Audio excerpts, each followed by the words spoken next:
Drugs for the, किसके लिए drugs, GERD। Okay, GERD का मीनिंग क्या होता है, गैस्ट्रो इसोफिगल रिफ्लक्स डिसीज। ओके, तो हम लोग जैसे एनाटॉमी एंड फिजियोलॉजी में देखा था कि अपना माउथ से लेके कौन आता है, फेरिंग्स। ओके, उसके बाद में इसोफेगस, उसके बाद में स्टमक। स्टमक में क्या रहता है, एसिड। वो एसिड अगर वापस कहाँ पे गया, इसोफेगस में, then it will cause the inflammation. Okay, और उसी को हम लोग क्या बोलते हैं, GERD। ओके, तो ये जो हमारा कौन सा है, गैस्ट्रो इसोफिगल रिफ्लक्स डिसीज, ये रिफ्लक्स एक्चुअली में क्या है, एक कॉमन प्रॉब्लम है जिसको हम लोग और क्या बोलते हैं, मतलब रिफ्लक्स तो होता है, लेकिन रिफ्लक्स हम लोग को डायरेक्टली पता चलता है क्या, नहीं। तो एक्चुअली हम लोग कैसे पता चलता है, एक कंडीशन होती है, उसको हम लोग क्या बोलते हैं, heart burn. Heart burn means सबको वो कंडीशन कैसे लगती है, एज अ हार्ट अटैक जैसा फील होता है चेस्ट में, बट एक्चुअली क्या होते रहता है, हार्ट बर्न।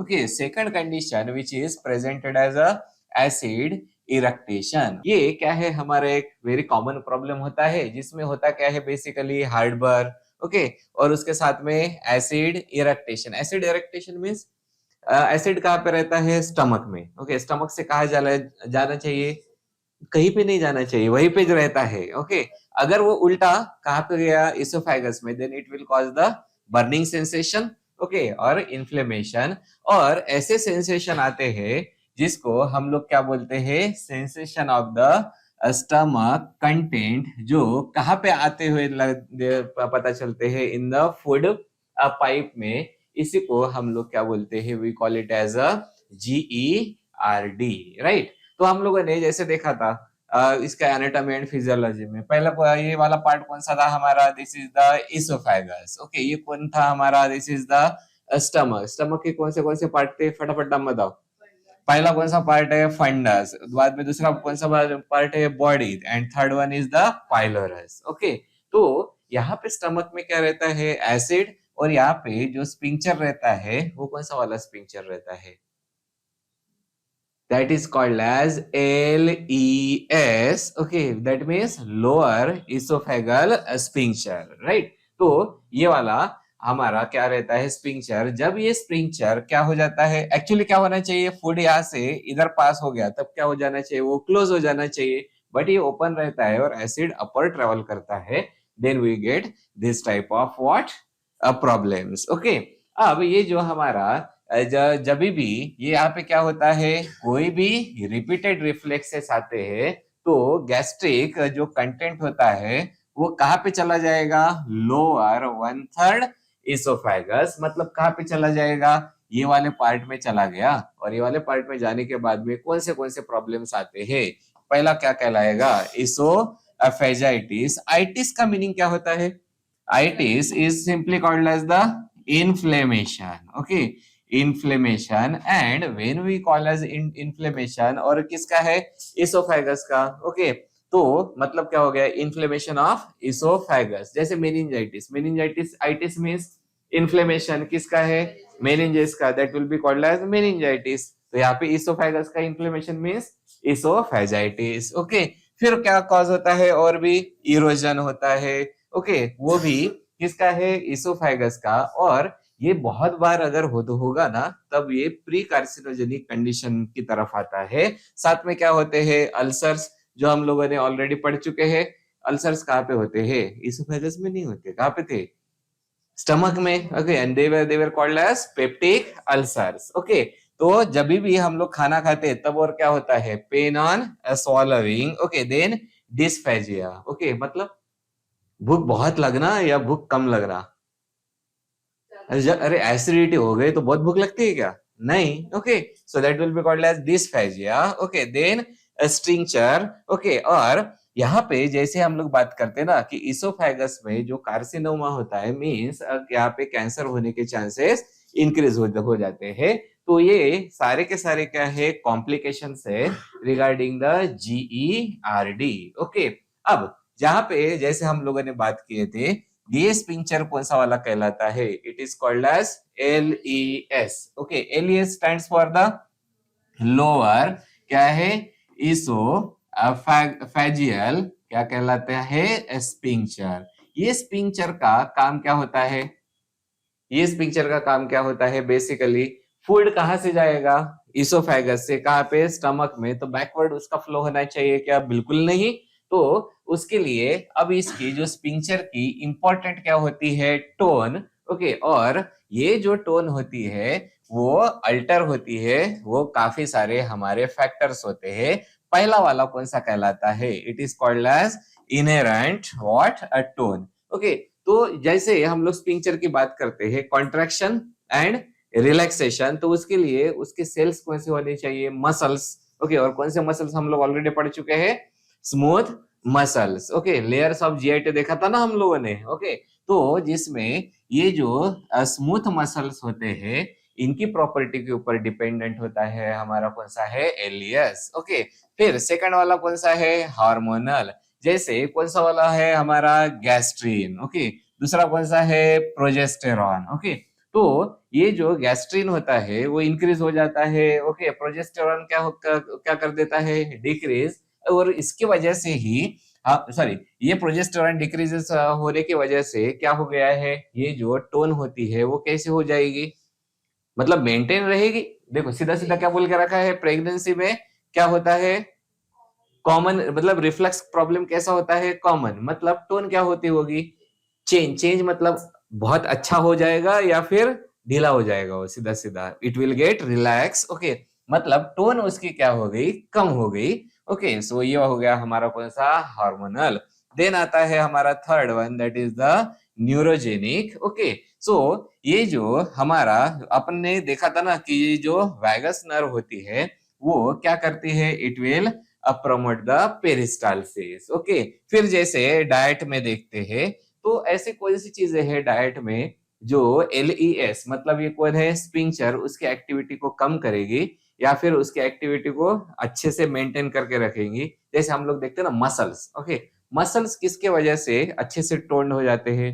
एक्सरसाइज के वजह से, राइट? लेकिन कौन सी चीज की वजह से मसल्स अच्छे से टोन नहीं होते हैं? बस गिरे पड़ा रहना। ओके, तो यहाँ पे ऐसा ही होता है, जो एलियस का टोन होता है, जैसे कुछ हमारे डाइटरी कंपोनेंट्स होते हैं। कौन से हैं? Fat, alcohol, coffee, chocolate. Okay, ये सारे के सारे कौन से वाले हैं? दैट इज मैन मेड वाले। ओके, तो ये एलियस की टोन को क्या करेंगे? These are going to decrease the LES tone. लेकिन हमारे कौन से वाले फूड है? Protein rich food that will increase the LES tone. Okay, so what will you prefer? Chocolate और protein rich? Protein rich. Okay, उसके बाद में हमारे क्या है? ड्रग्स होते हैं। ओके, जैसे कौन से है? Anti cholinergic. Okay, then tricyclic anti depressant. और हमारे कौन से वाले हैं? These are the calcium channel blockers. अभी पूरा रटे वाला है calcium channel blockers. Okay, good. Okay, फिर कौन होते हैं? नाइट्रेट्स। जैसे नाइट्रेट्स का काम ही क्या होता है? रिलैक्सेशन। तो जाहिर सी बात है क्या करने वाले? They are going to reduce the LES का टोन। और वैसे सबसे और एक इंपॉर्टेंट फैक्टर होता है, that is the smoking. This will relax the LES, जिसके वजह से जो स्मोकर्स होते हैं उनमें सबसे ज्यादा प्रॉब्लम किसका आता है? रिफ्लक्स, एसिड रिफ्लक्स का प्रॉब्लम होता है। तो ये कहलाते हैं हमारे ऐसे पैरामीटर्स जो एलियस की टोन को क्या करते हैं? अफेक्ट करते हैं, राइट? तो ये हो गया। अब यहाँ पे जो हमारे हम लोग देखते हैं, जो जीआरडी की सीवियरिटी होती है वो 3 स्टेजेस में आती है।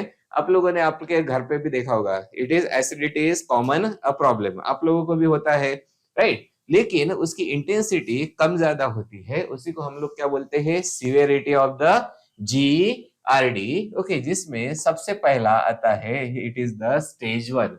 स्टेज 1 में जो हार्टबर्न होता है वो कैसा होता है? ओकेशनल, मतलब एक वीक में 3 एपिसोड से भी कम बार क्या होता है? Acid reflux. Okay, that is the stage 1। Okay, और ये हमेशा रिलेटेड किससे रहेगा? Precipitating factors. कौन से प्रेसिपिटेटिंग फैक्टर्स है? जैसे स्मोकिंग हो गया, हेवी फूड जो हम लोग कभी कभी गले तक खाते हैं ना, फिर उसके बाद में जो बर्निंग सेंसेशन चालू हो जाता है, that is called as acid reflux. By the way, naturally कितना खाना खाना चाहिए? कितना खाना खाना चाहिए? हमेशा क्या बोला जाता है? 3/4, ओके, मतलब पूरा पेट भरने तक नहीं, राइट। सो 3/4 और बाकी बाद में उसके ऊपर पानी पीते हैं क्या स्टार्ट में? नहीं, ओके। देन अब उसके सिम्टम्स कैसे होते हैं? माइल्ड सिम्टम्स होते हैं और इसोफेगस में कुछ भी लेजन्स होते हैं क्या? लेजन्स का मीनिंग क्या होता है? The rupture of the particular that oesophagus की, जिसको हम लोग सिंपल लैंग्वेज में क्या बोलेंगे? Wands, okay, internal wands. तो ये नहीं होता है, ओके। तो ये हो गया अपना स्टेज 1, जो बिल्कुल कौन से कंडीशन में है? माइल्ड कंडीशन में होता है। फिर आती है हमारी कौन सी? Stage 2, okay. स्टेज 2 में कितने एपिसोड्स है?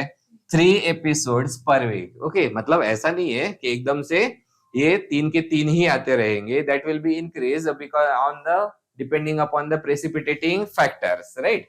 तो और यहाँ पे क्या आता है? It is called as nocturnal awakening. Nocturnal awakening का मीनिंग क्या होता है? रात में नींद खुल जाना। और किसके वजह से होता है? It is called as due to the regurgitation, मतलब ऊपर की तरफ खाना आते आने की फीलिंग चालू हो जाती है।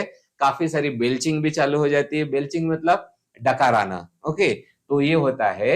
और यहाँ पे हो चांसेस रहते हैं किसका? इन्फ्लेमेशन होने की? इसोफेगस का, that will be called as oesophagitis, right. और सबसे third stage, that is most severe stage, is the stage 3, जिसमें डेली सिम्टम्स आते हैं, ओके। नींद में प्रॉब्लम आता है। और आप लोगों ने ऑब्जर्व किया होगा कि अगर सो के रहे और लाइंग पोजीशन में रहे तब ज्यादा प्रॉब्लम आता है, ओके। तो एसिडिटी का इंटेंसिटी इंक्रीज हो जाती है, राइट। साथ में ये जितने भी हम लोगों ने सिम्टम्स देखे थे, कौन से इसोफेजाइट से लेके जैसे लैरिंजाइटिस, ओके, होर्सनेस, मतलब अब एसिड का रिफ्लक्स कहाँ तक जा रहा है? ऊपर तक जा रहा है, क्योंकि लैरिंग्स के कितने पार्ट है?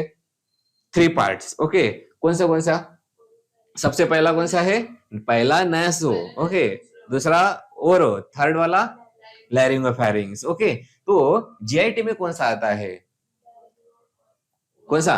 ओरोफैरिंग्स एंड द लैरिंगोफैरिंग्स, राइट। और साथ में क्या क्या स्टार्ट हो जाता है? Dry cough, if any, there will be asthma, okay. और यहाँ पे जैसे ही ट्रीटमेंट को स्टॉप कर दिया, सिम्टम्स फिर से आना क्या हो जाते हैं? प्रेसिपिटेट होना स्टार्ट हो जाएंगे, that will be called as stage 3। और सबसे ज्यादा जो प्रॉब्लम रहता है एसिडिटी का, वो कौन से स्टेज में रहता है? That will be in the stage 3, right. तो हम लोगों ने वैसे भी पेप्टिक अल्सर में अपने अप्रोचेस देखे थे एसिडिटी को अवॉइड करने के लिए। कौन से अप्रोचेस थे?